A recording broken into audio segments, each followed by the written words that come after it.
स्वामी विवेकानंद की वैसे तो जितनी भी तारीफ करी जाए उतनी ही कम है। उन्होंने जो भी कुछ किया या जो भी कुछ कहा वो सारा ही एक से बढ़कर एक है। लेकिन उस सब में से जो मेरा पर्सनल फेवरेट है, जो मुझे बहुत ज्यादा पसंद है, वो एक लाइन जिसने सिर्फ हिंदुस्तानियों का ही नहीं बल्कि पूरी दुनिया का दिल जीत लिया। वो उन्होंने कही थी 1893 में शिकागो, अमेरिका में। वो लाइन उनकी स्पीच की पहली लाइन थी। वो लाइन थी, sisters and brothers of America. इससे क्या पता लगता है? इससे हमको उनकी सोच के बारे में पता लगता है, उनकी थिंकिंग के बारे में पता लगता है कि वो सामने वाले को अपना समझते हैं। फिर चाहे वो किसी भी देश का हो, किसी भी रिलीजन का हो, चाहे वो देखने में उनसे अलग हो, चाहे उनके कपड़े उनसे अलग हो, किसी भी वे में कोई भी हो, इस पूरी दुनिया में वो सब कौन है? वो सब हमारे भाई बहन हैं। ये पूरा का पूरा एसेंस है सारे वेदों का। वहां पर सिर्फ एक बात कही जा रही है कि हम सब एक हैं, कि आप में और मुझ में कोई फर्क है ही नहीं। हम सब जुड़े हुए हैं एक दूसरे से, और इस तरीके से जुड़े हुए हैं कि अलग हो ही नहीं सकते। मतलब क्या है कि सब हमारे अपने हैं और हम सबके हैं। जैसे आज ऐसे बहुत सारे लोग हैं, मैं किसी का भी नाम नहीं लूंगा, जो अपने आप को रिलीजियस बोलते हैं, स्पिरिचुअल बोलते हैं, फिर धर्म के नाम पे एक दूसरे से लड़ते हैं। तो इसका मतलब उनको समझ ही नहीं आया है कि धर्म का असली मतलब क्या है। इनफैक्ट कोई भी ऐसा इंसान जो कि सेल्फ रियलाइज्ड होगा या जो खुद को जानता होगा, वो कभी भी भेदभाव कर ही नहीं सकता। वो फर्क कर ही नहीं सकता कि आप किस कंट्री के हो, किस रिलीजन के हो, आपका रंग रूप क्या है, आपके कपड़े कैसे हैं। और अगर वो फर्क कर रहा है तो इसका मतलब एक बात पक्की है कि वो खुद को नहीं जानता है। इनफैक्ट उनकी लाइफ की एक बहुत ही इंटरेस्टिंग कहानी है जिससे हमको उनकी सोच के बारे में और डीपली समझ में आता है। जब उनका प्लान बना था अमेरिका जाने का, तो वो माँ शारदा के पास में गए आशीर्वाद लेने के लिए। माँ शारदा से उन्होंने बोला कि मैं अमेरिका जा रहा हूँ धर्म का प्रचार करने के लिए, या जो भी कुछ मैंने सीखा है उस सबको शेयर करने के लिए, तो अगर आपकी अनुमति है तो मैं जाऊँ। तो माँ शारदा ने उनसे कहा कि वो जो चाकू पड़ा है वो देना ज़रा मुझे। तो उन्होंने चाकू उठाया, उठा करके दे दिया माँ शारदा को। तो उसके बाद में माँ शारदा ने कहा कि अब तुम जा सकते हो। वो चौंक गए। उन्होंने पूछा माँ शारदा से कि आपने मेरी कोई परीक्षा तो ली नहीं, ऐसे ही मुझे अनुमति दे दी बिना किसी परीक्षा के, ना मेरे से कोई सवाल करे। तो फिर माँ शारदा ने जवाब दिया कि ये जो तुमने चाकू उठा करके दिया, यही तुम्हारी परीक्षा थी। अगर तुम्हारी जगह कोई और होता और ये चाकू मुझे देता, तो वो जो उस चाकू का लकड़ी वाला हिस्सा था उसको खुद पकड़ता, और जो धार वाला हिस्सा था वो मुझे पकड़ाता। लेकिन तुमने ऐसा नहीं किया। तुमने धार वाले हिस्से को खुद पकड़ा और लकड़ी वाले हिस्से को मुझे पकड़ाया, जिससे कि अगर चोट लगनी भी है तो तुम्हें लग जाए लेकिन मुझे ना लगे। तो तुम खुद का बुरा करने के लिए भी तैयार हो सामने वाले के भले के लिए।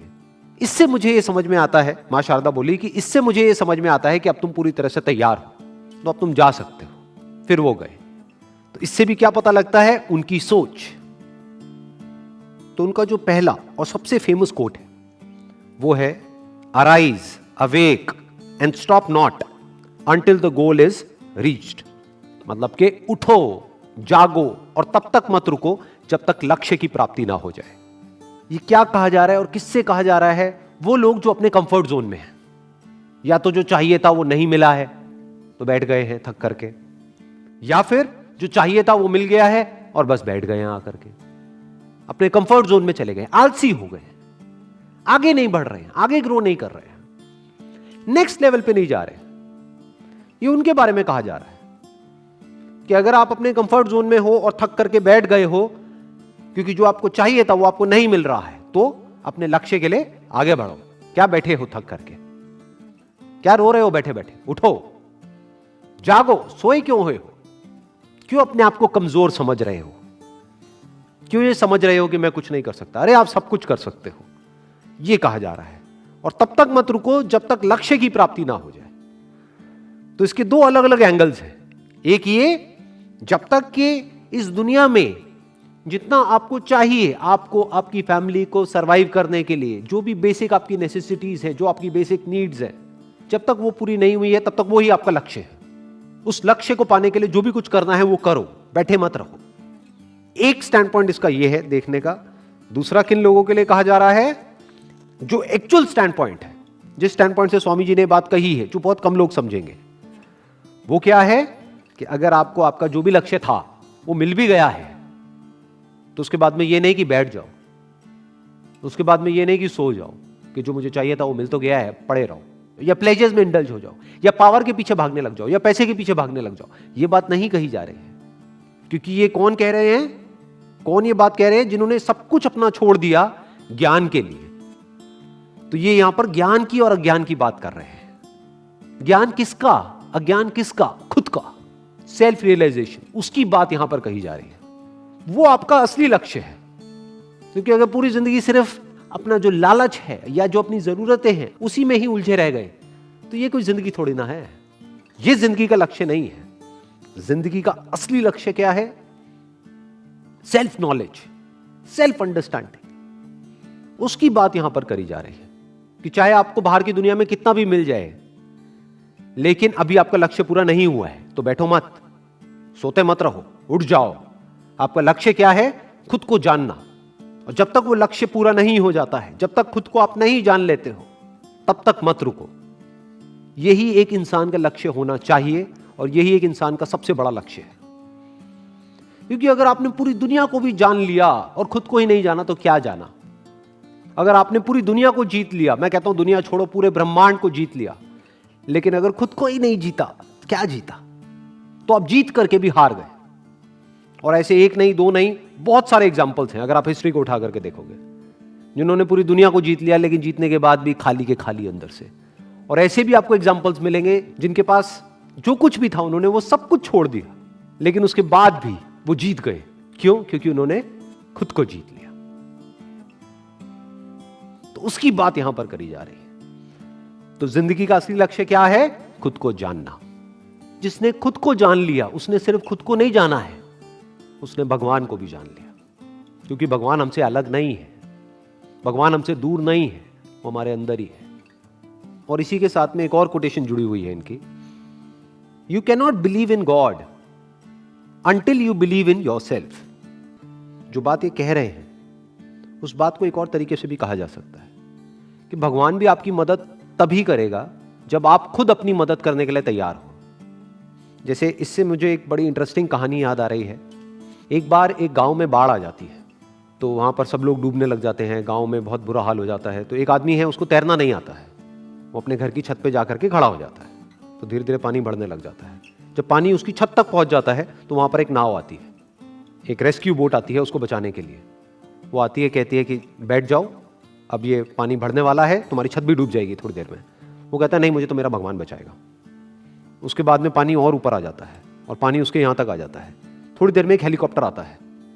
वो हेलीकॉप्टर आकर के ऊपर से लाउड स्पीकर से बोलता है चीख चीख करके कि अभी भी वक्त है, आ जाओ, ये जो रस्सी हमने फेंकी है इसको पकड़ लो तो तुम बच जाओगे। वो कहता है नहीं, मेरे को इस रस्सी की जरूरत नहीं है, मुझे मेरा भगवान बचाएगा। वो डूब जाता है, मर जाता है। भगवान के पास में जाता है, जा करके भगवान को बोलता है कि भगवान देखो, मैंने आप पे इतना विश्वास किया और आपने मुझे नहीं बचाया। तो भगवान खींच करके उसको थप्पड़ मारते हैं और भगवान कहते हैं कि एक बात बता, वो जो बोट भेजी थी वो किसने भेजी थी? वो जो हेलीकॉप्टर भेजा था वो किसने भेजा था? वो रस्सी फेंकी थी वो किसने फेंकी थी? वो सब मैंने ही तो किया था। अरे मूर्ख, तू भी तो कुछ कर, तुझे भी तो अपना हाथ बढ़ाना पड़ेगा। मैंने तुझे अपना हाथ दिया तो मेरा हाथ तो पकड़ कम से कम। तो अंधविश्वास से काम नहीं चलता है।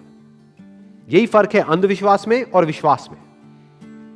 विश्वास क्या है कि मैं अपनी तरफ से कभी किसी के साथ में कुछ गलत नहीं करता हूं, मैं अपनी तरफ से अपनी पूरी मेहनत कर रहा हूं, मैं सब कुछ सही कर रहा हूं, तो मेरे साथ में गलत कैसे हो सकता है? भगवान बैठा तो है। यह विश्वास है। अंधविश्वास क्या है कि मैं कुछ ना करूं, जो करेगा भगवान करेगा। यह आलसीपन है कि आप एग्जाम की तैयारी करो नहीं और बोलो भगवान को कि हे भगवान पास करा दे। ये क्या है? ये सिर्फ आलसीपन ही नहीं है, धोखाधड़ी है कि हे भगवान, ये मैं 11 रुपए का अभी प्रसाद चढ़ा रहा हूं, अगर मैं पास हो गया तो 101 रुपए का चढ़ाऊंगा। मतलब क्या? भगवान को रिश्वत दे रहे हैं और खुद तैयारी करी नहीं है। आप तैयारी करो और आपको कुछ और करने की जरूरत ही नहीं है, बाकी काम भगवान करेगा। यह कहा जा रहा है। अगर आप अपनी तरफ से मेहनत में किसी भी तरह की कोई भी कसर नहीं छोड़ रहे हो और फिर उसके बाद में कह रहे हो कि अब जो होगा वो तेरे हाथ में है, तो बिल्कुल ठीक है। लेकिन आप अपना काम नहीं कर रहे हो और कह रहे हो कि सब कुछ तेरे हाथ में है, तो आप चाहते हो कि आपका काम भी कोई और करे, तो ये धोखाधड़ी है। तो ये है एक एंगल इस कोटेशन को देखने का। इसका एक और स्टैंड पॉइंट हो सकता है, जिस स्टैंड पॉइंट से स्वामी जी इसके बारे में बात कर रहे हैं। वो क्या है कि आप भगवान को तब तक नहीं जान सकते जब तक कि आप खुद को ना जान जाओ, तब तक भगवान सिर्फ एक कॉन्सेप्ट रहेगा आपके माइंड में, एक आइडिया रहेगा, तब तक सिर्फ एक थॉट है भगवान। तो अगर आप पूजा करोगे भी तो अपने ही एक थॉट की पूजा करोगे। लेकिन जिस दिन आपने खुद को जान लिया मतलब सिर्फ बुक्स के थ्रू नहीं, एक्चुअल में एट एन एक्सपीरियंशियल लेवल खुद को जान लिया कि this is who I am, यही मैं हूं, तो वहीं पर आपको भगवान भी मिल जाएंगे। क्योंकि आप और भगवान अलग अलग नहीं हो। भगवान आपसे अलग नहीं है, भगवान आपसे दूर नहीं है।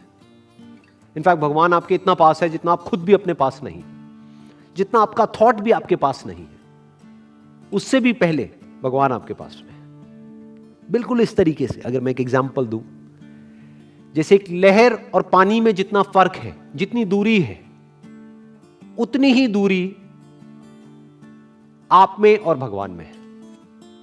लहर पानी से कितना दूर है? लहर को कहां जाना है पानी को पाने के लिए? लहर पानी ही है।